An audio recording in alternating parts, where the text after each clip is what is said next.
replacing an idle air control valve and a throttle position sensor on a 99 Chevrolet S10. I've done this job like a million times, so I already know what tools I need. Flathead screwdriver and a T20.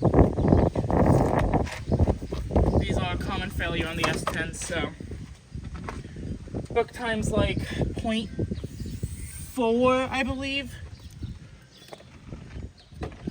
Working around a camera is not the easiest. I want to say book time's like 0.4 a piece. But they're in the same general area, so technically I only, oh wait, didn't know. This S10 is only needing the throttle position sensor, but I replaced my pairs, especially on this truck since they're both a common failure. It's being diagnosed already, which I did not film the diagnosis. Simple diagnosis on this is under load, no matter where your throttle is, you'll have low power.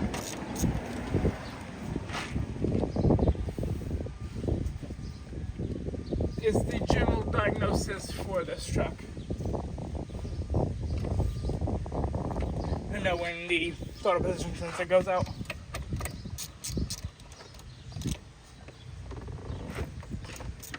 I believe there's only one bolt on these. What does it do? No, there's just one.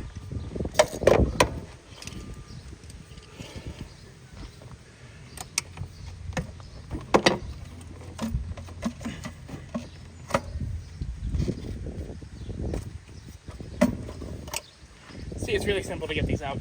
And then once you have that out, it's a T20. I've done this so many times, and someone tells me this has been replaced before.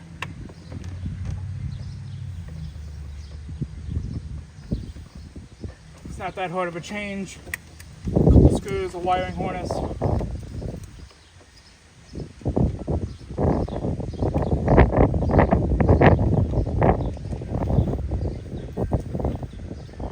I bought the impact out here because I was planning on expecting this to not have been replaced before.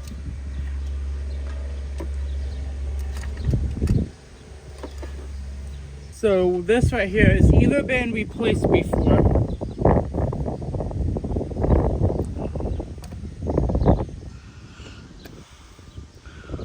which I'm assuming it has, because it looks just like the Dorman one. Cool. This probably won't fix the problem then, but hopefully fix between this and replacing the idle air control valve will. Let's put the O-ring on. Torque spec is 27 inch-pounds. It's just plastic being screwed into aluminum. Now, I don't have a torque wrench that goes down this low, especially not one I can use these kind of bits on. So, let's go tighten this down by feel. This is not the only work this S10 is getting. It also needs a starter. I got a full gasket set for this. So this is not the only work that this S10 is getting, but it's the first thing it's getting because I have stuff here now. The starter will be here this afternoon, and then I'm in the way.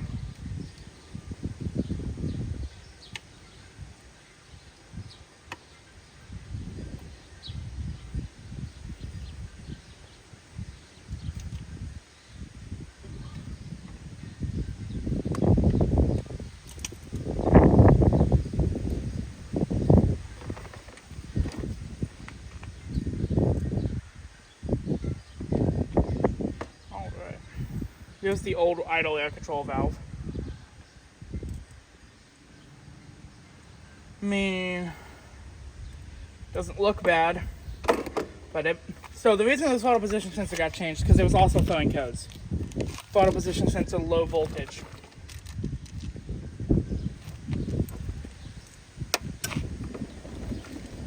Maybe it would help if I don't lose the screws. Oh. There is no O-ring there, and the new one comes with an O-ring.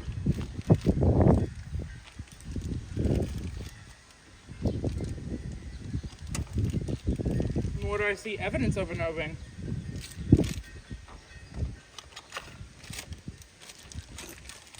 Anywhere near the old one.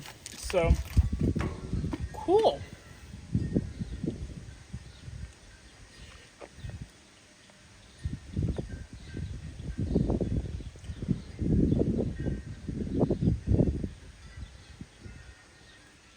Should be seated just like that.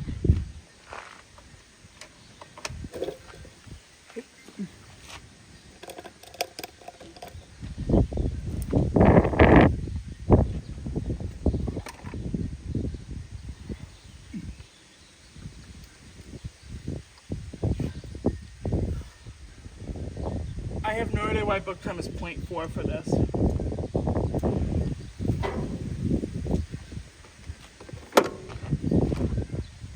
So, book time being 0.4, if you don't know, means this job takes 40 minutes. Which seems a little crazy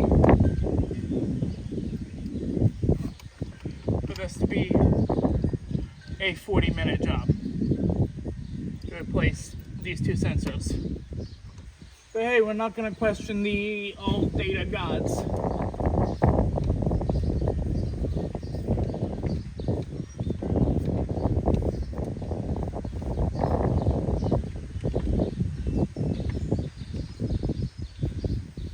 Now,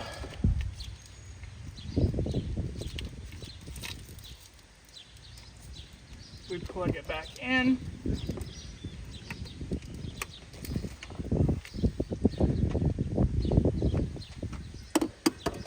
And then we drop our tools. We clean up as we go, so old idle air and all that go right there. Those are garbage. Recycle properly. PCV vent, make sure it goes on the back. This was actually not, this other hose clamp is not tight from whoever did this last time, and that's not the hose clamp that's supposed to be on here. I was not the last one to work on this S10. Unfortunately. All I've ever done to this S10 is battery. Just goes on just like that.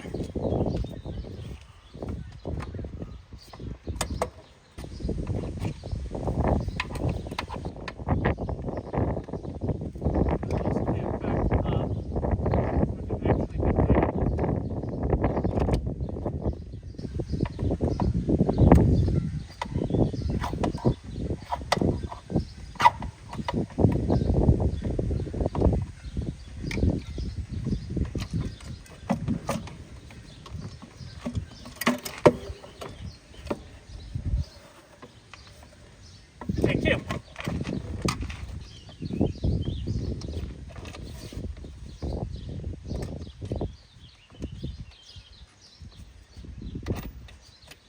There we go. Make sure it's all the way on.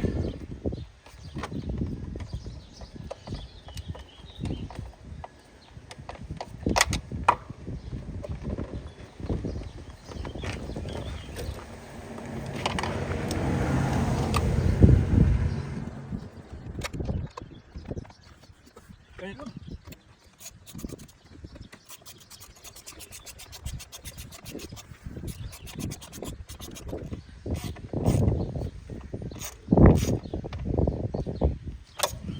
There you go, just like that. Now let's go over to the relearn process. All right, we're gonna do the IAC relearn, which is on for 10 seconds. And then it's off for 10 seconds. Okay, that's 10.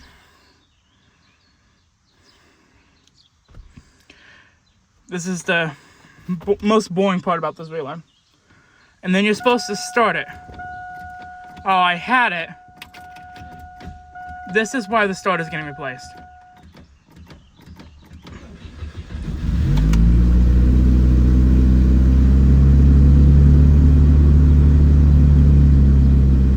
Then it should lower in RPM, which it did not do before.